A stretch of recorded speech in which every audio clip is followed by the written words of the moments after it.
Assalamualaikum warahmatullahi wabarakatuh. Waalaikumsalam warahmatullahi wabarakatuh. Bismillah, tawakkaltu ala Allah, la hawla wa la quwata illa billah.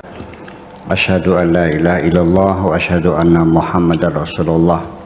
Allahumma salli ala sayyidina Muhammadin wa ala alihi wa sahabatihi ajma'in ma'am ba'd. Kita lanjutkan wa yahtifu ya. Ya gulam. Ya gulam. Ya. Ya gulamu. Ya gulamu ar-ridha. Nggih. Wahai anakku, ar-ridha bil qada. Sikap hatimu yang selalu menerima dengan segala senang hati. Itu maknanya ridha. Terpaksa diterjemahkannya panjang. Sikap senang. Yang rela tuh nggak paham mana rela tuh. Sikap hati yang selalu menerima dengan segala senang hati apapun yang menjadi keputusan Allah, itu adalah ridha. Apabila engkau selalu rela dengan apapun menjadi keputusan Allah, itu atyabu min tanawulid dunya ma'al munazaati, lebih membahagiakan dirimu, lebih nyaman daripada engkau banyak memiliki dunia, tapi di dalam dirimu selalu ada ketidakpuasan. Ketika dalam dirimu ada penyangkalan. Kenapa? Karena dunia ini selagi engkau masih menyangkal, dapat berapa saja engkau selalu kurang. Jadi kapan kamu senangnya? Kita terangkan dulu ini sedikit agak ini.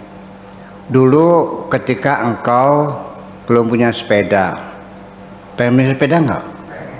Kenapa punya sepeda? Karena melihat teman-teman pakai sepeda, sekali goes 5 meter, sedangkan melangkah sekali tindak hanya setengah meter. Pengen kan? Setelah punya sepeda, pengen punya apa lagi? Setelah punya motor, pengen apa lagi? Setelah punya satu berapa? Setelah punya mobil, pengen punya apa lagi? Pesawat terbang. Tidak akan pernah habis-habisnya. Jadi kapan Anda merasa nyaman hidup? Ketika Anda sudah merasa puas dan senang hati apapun yang diberi oleh Allah. Daripada kamu banyak hartanya tapi tidak pernah puas.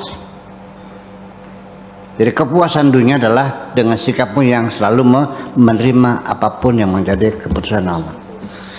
Ini seperti diterangkan.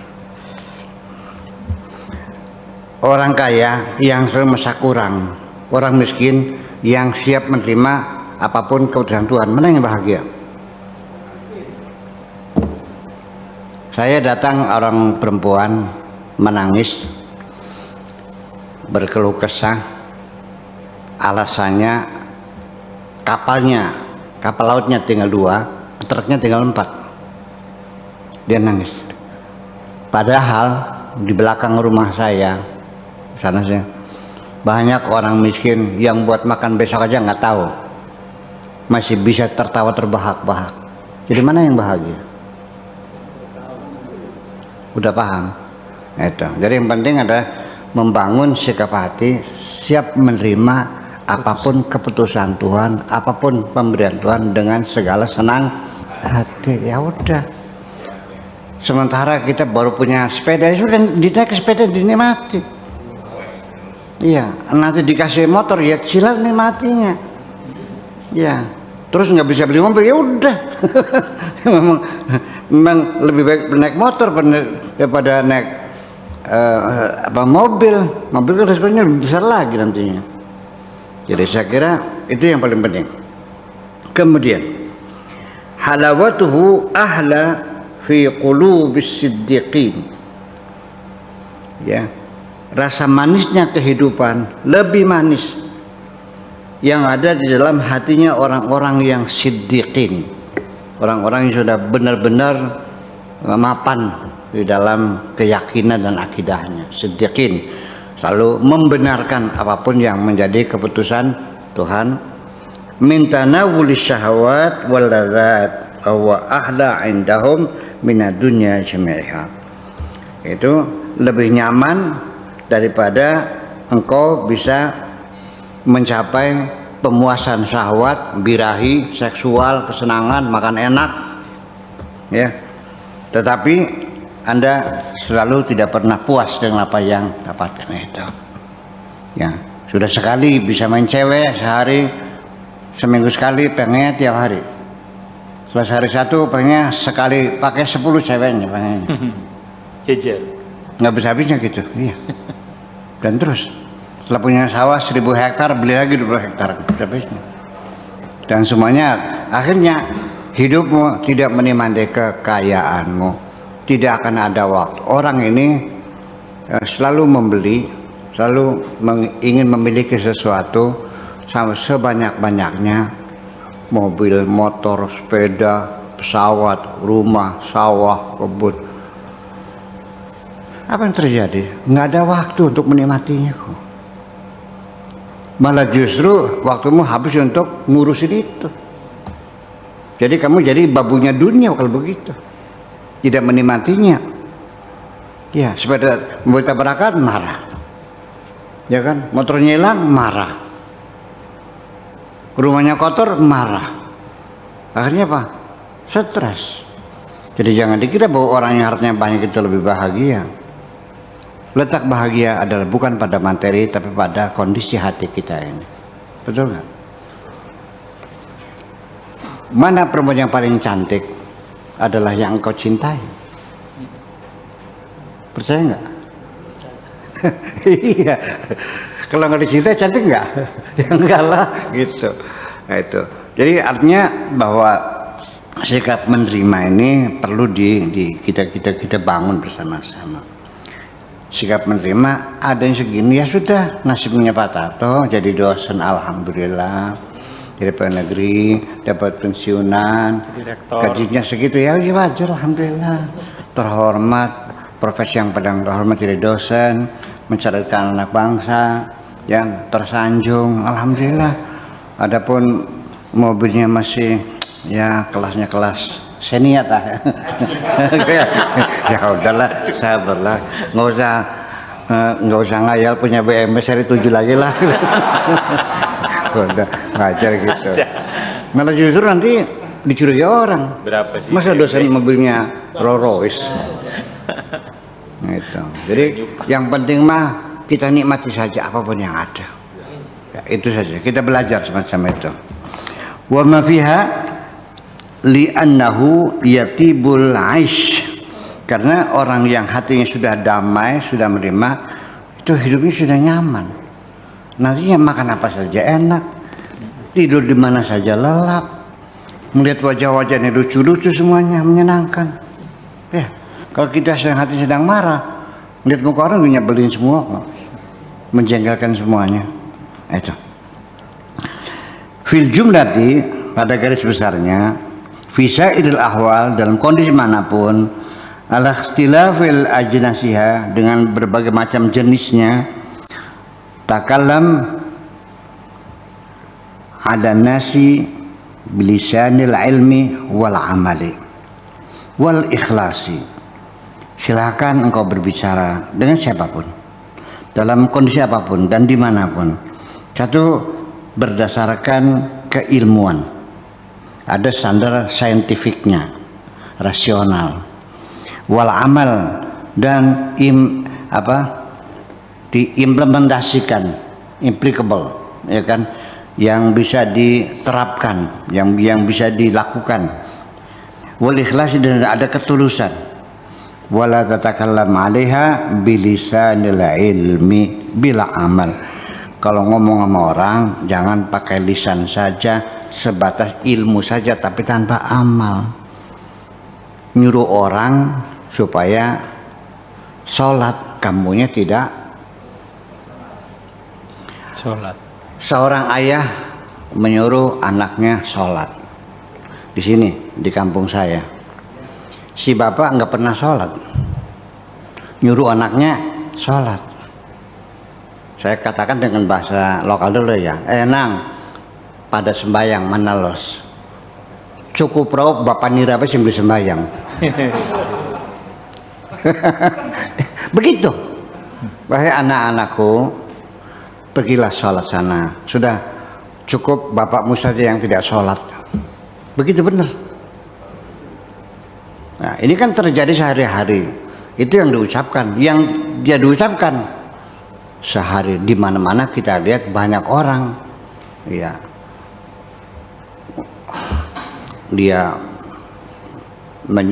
menganjurkan orang tidak korupsi, tapi korupsi sendiri. Ya kan gitu. Nyuruh orang rajin belajar, dia juga malas kan. Sampai guru agama yang ngajarin sholat, nggak sholat juga gurunya. Apa artinya? Ini maksudnya artinya ngajak orang itu yang benar-benar yang sudah kamu lakukan, bukan hanya sekedar ilmu, ya, ya, ilmu semua juga bisa. Yang berkata mengamalkannya, yang bila amalin. Fainahu la yanfa'uka wa la yanfa'u man 'indaka. Karena ilmu yang tanpa diamalkan itu tidak memberikan manfaat kepadamu dan tidak memanfaatkan kepada dan tidak akan memberikan manfaat kepada keluargamu dan teman-temanmu. Enggak ada manfaatnya. Anin Nabi sallallahu alaihi wasallam anqal, beliau berkata, wa yahtiful ilmu bil amali. Ilmu itu akan berbisik, akan mengundang, akan mendorong kita untuk beramal. Itu ilmu yang bermanfaat. Fa in ajabahu, itu pun kalau dijawab panggilannya itu. Ilmu mengundang kita untuk beramal. Ketika dijawab panggilannya tidak amal, ya sudah, itu namanya benar, berkah. Wa illa, kalau tidak dijawab, irtahala, ilmunya pergi. Yang dimaksud pergi itu tarhalu barakatuhu, artinya keberkahannya yang hilang. Hanya ilmu kok hanya bisa debat aja, ngadu dalil. Kelakuan mah kayak monyet kelakuannya. Iya, ilmu mah tinggi, kelakuannya kayak monyet. Ini banyak sekali. Namanya, kalau ini namanya jarkoni, ngajar uang Bling lakoni. ngelakoni. Iya, ya, itu semacam itu. Nah, ini terjadi pergeseran nilai dalam pendidikan sendiri. Harus kita perhatikan bahwa pendidikan kita zaman dulu, pada waktu kita masih kecil, namanya sekolah di SD, SMP, SMA, di pesantren, itu kan pendidikan sifatnya normatif. Artinya ketika guru ngajarin saya sholat, gurunya sholat. Kalau guru ngajak kita zikir, gurunya juga berzikir. Itu adalah pendidikan yang sifatnya normatif. Tetapi sekarang sudah bergeser. Pendidikan kita dengan deskriptif. Yang penting murid paham. Mengerjakan atau tidak mengerjakan itu bukan tugas guru. Yang penting Anda ngajarin murid jampi-jampi sholat, bisa sholat, selesai. Itu tugasmu. Adapun melakukan sholat atau tidak, itu bukan tugas guru. Itu namanya deskriptif. Yang penting asal paham. Saya seperti itu. Sehingga banyak bukan di sini aja, di sana, di Timur Tengah juga. Bulan puasa dosen ngajak ilmu tafsir tapi sambil ngerokok. Jadi kayak orientalis kan. Orientalis kan ahli agama ya, tapi kita tidak mengamalkannya. Seperti itu. Jadi hanya ilmu aja, nggak ada barokahnya. Itu sudah semakin banyak di sini. Gejala seperti itu sudah semakin banyak. Ya. Banyak orang bicara tentang tasawuf, tapi dia nggak pernah mengalami perilakunya beda. Iya. Dia ngajak orang supaya meninggalkan dunia, dia ini serakah sih. Iya. Dia mengajak orang jujur, ini dia pendusta. Itu. Jadi ke depan memang kita nggak usah kagum dengan ilmu. Yang perlu kita kagumi adalah pembuktian dengan perbuatanmu sendiri. Sedikit apapun ilmumu, tapi ketika engkau amalkan, itulah yang paling hebat. Kalau tidak, ya keberkahnya hilang. Hanya sebatas ilmu saja. Ya. Wa tabqa 'alaika hujjatuhu. Yang tinggal hanya hujahnya saja, argumentasi saja, premis saja, silogismenya saja, kesimpulan saja. Hanya sebagai dalam artian keilmuannya saja. Tasiru aliman maftunan. Engkau bisa menjadi orang alim yang dikagumi. Ilmunya hebat, betul. Iya, betul, kagumi. Waduh, bukan main, wawasannya luas dan sebagainya. Iya, bi'ilmihi, dengan ilmunya. Tabqa 'indaka syajaratuhu. Tapi yang ada hanya pohonnya saja. Engkau punya ilmu seperti punya pohon, pohonnya hebat, hanya pohonnya saja. Wa tadhabu anka samaratuhu, tapi buahnya enggak ada, hilang. Jadi orang yang punya ilmu tanpa amal itu kayak orang punya pohon tapi enggak ada buahnya. Punya apa? Punya pohon jeruk. Buahnya mana? Enggak ada. Lalu yang itu apa? Daunnya gitu. Iya. Jadi orang yang punya ilmu tanpa diamalkan tuh di sini diibaratkannya seperti kita punya pohon tanpa buah, tanpa buah. Salillah, tanyalah kepada Allah Azza wa Jalla, an yarzuqaka halan wa maqaman. Mintalah kepada Allah supaya engkau diberikan hal dan diberi maqam, diberikan keteguhan hati, kemantapan jiwa untuk bisa mengamalkan segala ilmumu, maksudnya begitu. Wa maqaman, dan posisi baina yadayhi, di sisi Allah. Fa idza razaqaka, ketika engkau diberi rizki oleh Allah, dianugerahi dengan keteguhan hati, kekokohan jiwa, bisa mengamalkan dengan tulus ikhlas. Ya, salhu kitmana dzalika, mintalah kepada Allah supaya keistimewaanmu bisa mengamalkan segala ilmumu itu tetap disembunyikan. Jangan sampai ada orang lain tahu. Sebab bagaimanapun juga apa yang menjadi sumber kebahagiaanmu ketika banyak orang lain tahu, diganggu. Saya enggak. Kalau orang tahu Anda punya uang 1 miliar, hati-hati, jendela pasti teralis semua. Betul nggak? Ketika engkau punya istri yang cantik jelita, hati-hati. Iya. Iya. Jadi kenikmatan yang membahagiakan kamu itu ya dirahasiakanlah. Fa'amma bi ni'mati rabbika fahadits, itu bukan dalil kita menceritakan kenikmatan. Kita selalu menyadari kenikmatan, bukan menceritakan. Masa diceritain gimana lagi? Masa hari ini engkau dapat uang 500 miliar cerita sama orang? Ya nggak mungkin dong. Bukan begitu. Artinya sadar diri dan menyadarinya. Seperti itu. Wa anda tuhibba idhara syai'in minhu, dan minta kepada Allah supaya kamu jangan ada keinginan untuk menampilkan keistimewaanmu itu dalam mengamalkan ilmu. Artinya seperti kesaktian, karomah, maunah, itu jangan kau ada muncul keinginan ingin pamer kepada siapapun. Ada pengen orang kaya ya pengen kelihatan, orang cantik pengen kelihatan, orang pinter gayanya lain kok. iya. Orang sakti juga sama.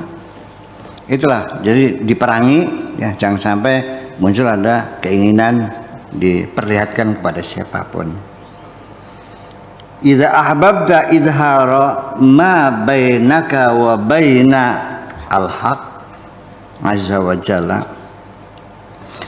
ketika engkau kepingin menampilkan keistimewaan yang terjadi antara dirimu dengan Tuhanmu, kana laka sababan lihalakika, itu akan berakibat fatal atas dirimu sendiri. Itu namanya membocorkan rahasia. Daripada bocor mulut masih mending bocor perut. Udah, itu aja. Assalamualaikum warahmatullahi wabarakatuh.